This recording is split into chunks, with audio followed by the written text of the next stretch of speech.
عزیز طلبہ و طالبات اور اردو کے معلمین و معلمات، آپ سب کی خدمت میں السلام علیکم۔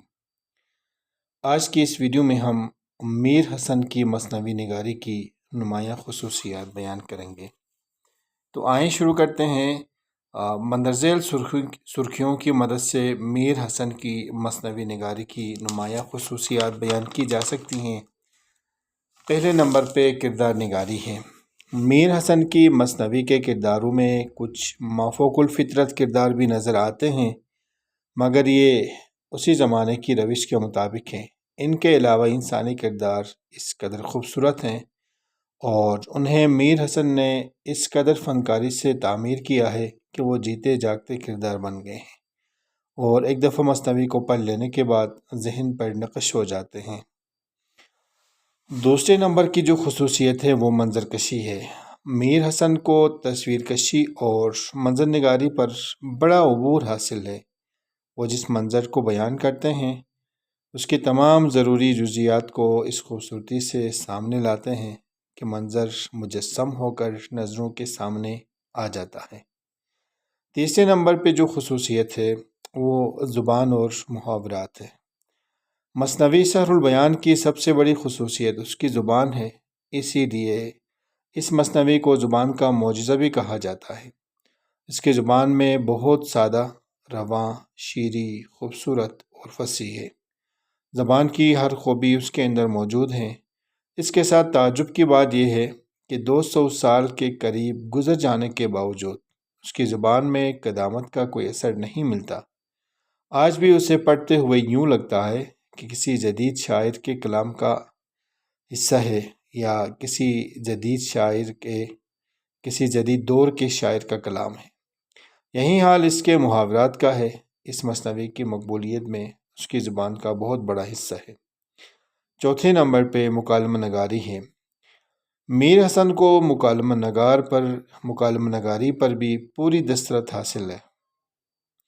ان کے کردار موقع کی مناسبت سے گفتگو کرتے ہیں اور وہی محاورے استعمال کرتے ہیں جو اس موقع کے لیے انتہائی مناسب ہوں۔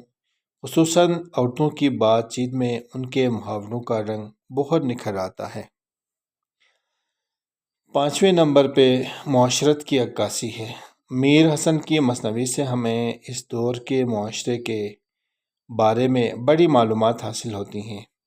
اس زمانے کے رسم و رواج، اعتقادات، اخلاقی اور تمدنی حالت، معاشرتی روابط کے بارے میں انہوں نے تفصیل سے لکھا ہے۔ چھٹے نمبر پہ جو خصوصیت ہے وہ ہے تشبیہ اور استعارہ کا استعمال۔ میر حسن کی زبان بالکل سادہ اور انداز بیاں بے تکلف ہے۔ وہ تشبیہ اور استعارے کو اپنے شعروں کی خوبصورتی اور دلکشی کے لیے استعمال کرتے ہیں۔ ان کے تشبیہات بہت خوبصورت اور برمحل ہوتی ہیں۔ ساتویں نمبر پہ جو خصوصیت ہے وہ ہے فنی پختگی۔ مثنوی میں اوزان و قافیے کا التزام لازم ہے۔ داستان کو شعر میں کہنا اسی لیے مشکل ہے کہ نثر میں فنکار بڑی حد تک آزاد ہوتا ہے، جبکہ شعری ضروریات اور حدود کا خیال رکھتے ہوئے شاعر کا کلام رک جاتا ہے۔ مگر میر حسن نے داستان کو اس مہارت کے ساتھ مثنوی سحر البیان میں جذب کیا ہے کہ آپ کے زور قلم کا اعتراف کیے بغیر بات نہیں بنتی۔ آپ نے فن کے تمام مطالبات کو پورا کرتے ہوئے واقعات، کردار اور پس منظر کو بڑی چابک دستی سے اپنی مثنوی میں سمویا ہے۔ آٹھویں نمبر پہ جو خصوصیت ہے وہ ہے جذبات نگاری۔ میر صاحب نے اپنی مثنوی میں جن کرداروں سے کام لیا ہے ان کے جذبات کی عکاسی بڑی فنی مہارت سے کی ہے۔ امیر، غریب، بچہ، بوڑھا، نوکر، مالک، عورت، مرد، ہر کردار کے جذبات کو پیش کرتے ہوئے کردار کی عمر، مرتبہ، ماحول اور معاشرت کو پوری طرح نظر میں رکھا ہے۔ 9ویں نمبر پہ جو خصوصیت ہے وہ ہے جزیات نگاری۔ سحر البیان میں میر صاحب نے ہر منظر کو پوری تفصیل سے بیان کیا ہے اور اپنے پیش کردہ منظر کے معمولی سے معمولی گوشے کو واضح کرتے اس باب میں معلوم حد تک تمام معلومات یکجا کر دی ہیں۔ 11ویں نمبر پہ جو بلکہ آخری جو خصوصیت ہے وہ ہے ربط و تسلسل۔ میر حسن مثنوی کو اس تسلسل اور ربط سے پیش کرتے ہیں کہ آپ کے قلم کی روانی کہیں رکاوٹ محسوس نہیں کرتی۔ واقعات کی ترتیب اور تسلسل اس طرح سے پیوست ہے کہ کڑی سی کڑی ملی ہوئی ہے۔ واقعات کی ترتیب اور تسلسل اس طرح سے پیوست ہے کہ کڑی سے کڑی ملی ہوئی ہے۔